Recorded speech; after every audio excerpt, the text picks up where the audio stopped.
Bienvenue dans mon garage, voilà, où j'ai décidé de faire une petite vidéo pour vous expliquer quelques petits rudiments d'installation électrique, puisqu'on l'a vu, hein, c'est dans le programme de troisième. Un certain nombre des élèves l'ont vu cette année. Donc je vais commencer par l'élément le plus simple que vous connaissez tous, qui est le compteur. Alors là, c'est un compteur numérique qui est tout simple. Vous appuyez sur le bouton sélection, ce qui vous amène là une indication de l'énergie électrique qui est consommée depuis le début de l'installation de la maison. Donc vous voyez, là je suis en heure pleine, et puis si j'appuie sur défilement, je vais arriver sur les heures creuses. Le nombre des heures creuses en général est toujours plus faible. Hein, vous avez bien les kilowattheures ici, unité utilisée par EDF. Donc là, je compte l'énergie électrique, c'est tout simple. Je vous ferai remarquer que bien évidemment le dispositif est bagué et que en principe vous n'avez pas le droit bien évidemment de couper ce lien. C'est un gage de sécurité par rapport à la fraude. Voilà. Ensuite, vous avez un autre élément important. Ici, c'est ce que vous utilisez pour couper l'électricité dans l'intégralité de la maison si vous avez besoin. C'est le parasurtenseur, tout simplement.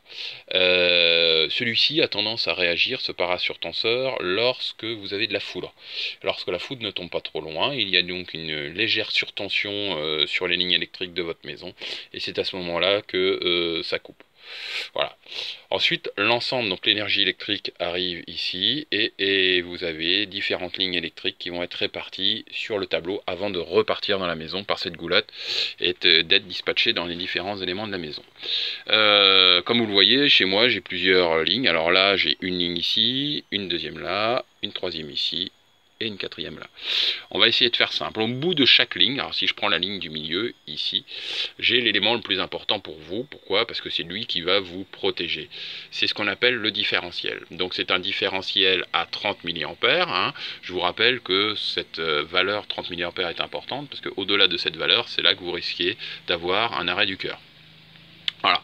Donc, qu'est-ce qui se passe? Eh bien, en fait, ce différentiel est toujours en train de compter l'électricité qui arrive et l'électricité qui sort au niveau de cette ligne. Et si à un moment donné, on s'aperçoit qu'il y a effectivement, le différentiel s'aperçoit qu'il y a une petite différence, c'est ce qu'on appelle l'existence d'un courant de fuite, eh bien, vous risquez l'électrocution si vous êtes confronté à ce courant de fuite. Donc, lui, à ce moment-là, il va donc s'actionner et on va ouvrir le circuit et l'intégralité de la ligne va donc être ouverte, donc vous n'aurez plus d'électricité dans toute cette ligne. Par contre, ça va être intéressant parce que déjà vous allez savoir identifier où la problématique. Vous savez que ça ne va pas être dans les autres lignes de la maison. Donc ici, vous êtes en mesure de pouvoir détecter ce problème. Après, c'est tout simple, hein. Pour détecter où est la problématique dans la ligne, vous rabaissez l'intégralité des autres disjoncteurs, vous le remettez en action. En principe, si tout est abaissé, il n'y a plus de problème, il ne va pas ressauter, et vous les actionnez un par un. Et au moment où vous allez actionner le fautif, le différentiel va à nouveau sauter. Voilà. Je vous ferai remarquer également qu'il est important parce qu'il y a 40 ampères. 40 ampères, ça c'est autre chose, il peut effectivement disjoncter si eh bien, la branche principale étant ici, toutes les branches dérivées étant là, si l'intensité augmente trop dans la branche principale. Idée saugrenue, mais on pourrait imaginer par exemple sur toute la ligne là de tout allumer. Voilà, tout allumé, j'allume toutes les lampes de cette ligne, j'allume le lave-vaisselle, la porte de garage, je la fais fonctionner, je fais tout fonctionner en même temps. Et si, par le plus grand des hasards, je dépasse les 40 ampères, ça va également s'ouvrir à ce niveau-là. Et là, c'est pas une surprise, c'est la loi d'additivité de l'intensité en circuit dérivé qui va être appliquée. Voilà. Ensuite, vous retrouvez d'autres disjoncteurs. Alors, les disjoncteurs que vous allez avoir à cet endroit-là, vous avez de l'éclairage. En général, donc, ça nécessite un ampérage qui est moins important. Donc là, vous avez du 10 ampères, du 20 ampères, maximum 20 ampères. Donc, dans ces lignes-là, vous voyez, il ne faut pas dépasser les 10 ampères. C'est-à-dire que dans la chambre 1, la salle de bain, la chambre 2, la chambre 3, et puis ça, je sais même plus ce que c'est, eh bien, si vous allumez tout, ça ne doit pas dépasser 10 ampères. Si vous dépassez les 10 ampères, ça va disjoncter. Sur de l'éclairage, il n'y a pas de raison que vous dépassiez les 10 ampères. Je vous ferai remarquer également que vous avez les sections de fils qui apparaissent. Donc là, pour l'éclairage, les électriciens utilisent des diamètres de 1,5 carré, ce qu'on appelle du 1,5 carré. En fait, il y a 1,5 mm carré. Ce qui est beaucoup plus faible, les fils sont plus petits pour l'éclairage, pas de la même nature que sur les prises de courant, où vous allez avoir en général plus d'intensité. Et oui, comme comme il n'y a plus d'intensité, il faut que le diamètre du fil soit plus important, sinon il risque de s'échauffer plus rapidement. Voilà. Donc vous le voyez aisément, tous les éclairages sont en 1,5 carré et les prises de courant sont en 2,5 carré. Voilà. Donc voilà le petit récapitulatif des différentes installations. Hein. Je répète, celui-ci vous protège, cela protège les biens. Voilà, protège les biens et évite les surintensités. L'électricien, quand vous construisez votre maison, vous faites attention à ce que vous faites. Hein. Vous voyez sur cette ligne, par exemple, il y a les plaques vitrocéramiques, les plaques de la cuisine, c'est de la forte intensité. Je monte à 32 ampères, c'est normal, je ne dois pas dépasser les 32 ampères.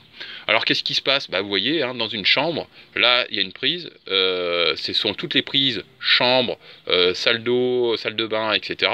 Je suis au maximum 20 ampères, donc si j'ai un tug qui, dans une des chambres, met une multiprise sur une multiprise, eh bien qu'est-ce qui se passe? Loi d'additivité là encore de l'intensité. L'intensité va considérablement monter, hein, dans cette ligne-là, jusqu'à dépasser éventuellement les 20 ampères, et à ce moment-là, paf, ça claque, ce qui est normal.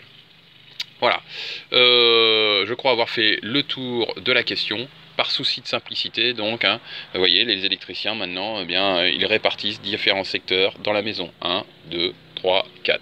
Alors bien évidemment, je ne suis pas dans la maison de Brad Pitt, hein, mais j'imagine effectivement dans la maison de Brad Pitt, vous imaginez la taille du tableau électrique. Parce que bien évidemment, c'est proportionnel à la taille de la maison. Voilà. On pourra reprendre ça en cours si vous avez des questions. Auquel cas, essayez de faire un parallèle, pourquoi pas avec le circuit électrique de votre maison. Essayez de repérer les différents organes. Hein. Le parasurtenseur, hein, je vous rappelle l'activité du bouquin, c'est plutôt bien fait. Le différentiel très important à 30 mA, hein, donc j'en ai un ici, un ici, un ici et un ici, et le reste des disjoncteurs classiques. Alors dans les vieilles installations, ces disjoncteurs là, vous ne les avez peut-être pas, vous avez une petite trappe avec à la place un fusible qui, alors c'est exactement le même, c'est un coupe-circuit, hein, qui a exactement la même fonction. On pourrait envisager de mettre un fusible de 10 ampères ici. Voilà. Le fusible, qu'est-ce qu'il fait? Si ça dépasse les 10 ampères, il fond. Donc sur les plus vieilles installations, c'est ce que vous avez comme dispositif. De même, hein, le compteur n'est pas pareil, il peut être noir avec un disque qui tourne, et dans ce cas-là, mais ça fait exactement la même fonction, ça compte l'énergie. Voilà, et bien écoutez, merci à vous de m'avoir écouté, à bientôt.